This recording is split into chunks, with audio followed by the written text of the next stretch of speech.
এই মুহূর্তে শান্ত আছে, তবে আমরা নজরদারি রাখছি এবং আমরা আপনাদের মাধ্যমে সবাইকে বলার এই মেসেজ দেওয়ার চেষ্টা করব যে আইনের কাজটাই আমরা করছি।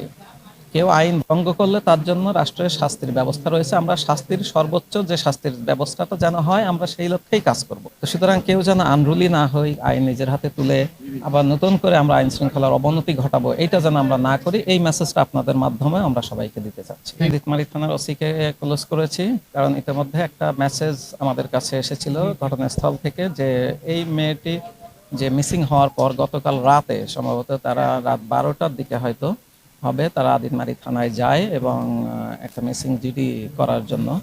তো ওই সময় ওসি আদিতমারির যে রেসপন্সটা তাদের মনোপুত হয়নি। কেউ কেউ বলেছে উনি ভালো বিহেভ করেনি। তো এজন্য আমরা ওসিকে পদ প্রত্যাহার করেছি এবং এটি আমরা তদন্ত করব।